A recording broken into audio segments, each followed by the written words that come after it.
आदम इब्राहिमी धार्मिक मान्यता के अनुसार अल्लाह द्वारा बनाए गए पहले मानव थे। कुरान तथा बाइबल में आदम अलैहिस्सलाम के किस्से का जिक्र कई बार मिलता है। इस्लाम में आदम को नबी माना जाता है और मानव जाति के बाप के रूप से देखा जाता है, और उनकी पत्नी हव्वा ईव को मानवता की मां के रूप से देखा जाता है।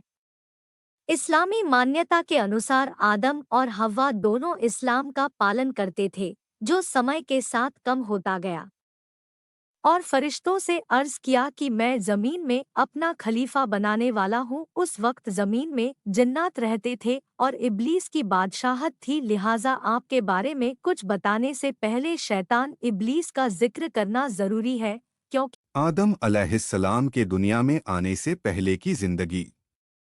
हम आदम अलैहिस्सलाम के बारे में जानने से पहले शैतान इब्लीस के बारे में जानेंगे, जिस वक्त जमीन में जिन्नात रहते थे और शैतान इब्लीस की बादशाहत थी। और ये शैतान इब्लीस कौन है?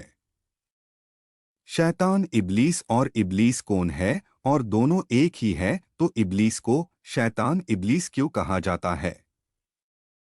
शैतान इब्लीस वो है जिसे अल्लाह तआला ने इस मखलूक को बहुत खूबसूरत बनाया था और शराफत व बुजुर्गी से भी नवाजा था।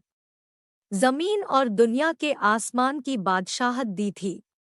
इसके अलावा उसे जन्नत की पहरेदारी के इनाम से भी नवाजा था। लेकिन उसने अल्लाह के सामने घमंड किया और खुदाई का दावा कर बैठा, जिसकी वजह से अल्लाह ताला ने उसे अपनी बारगाह से निकाल दिया और उसे शैतान में बदल दिया।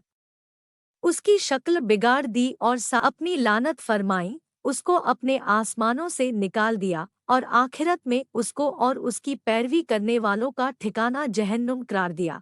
सरदार था और जन्नत के बागों की देखभाल करता था।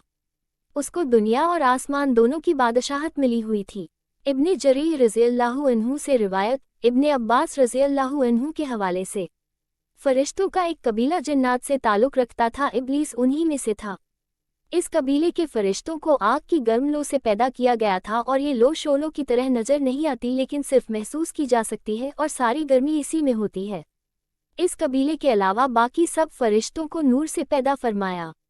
हारिस था। दूसरी रिवायत में अज़ाज़ील भी आया है, और यह जन्नत के पहरेदारों में से था। अब्बास रज़ियल्लाहु अन्हु की रिवायत। इब्लीस का घमंड।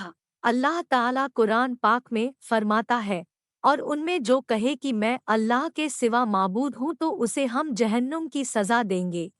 आयत 29। इस आयत की तफसीर में इब्ने ज़रीह रहमतुल्लाह अलैह लिखते हैं, फरिश्तों में सबसे पहले जिसने यह बात कही कि अल्लाह के बजाय मैं माबूद हूँ वो इब्लीस लाइन है।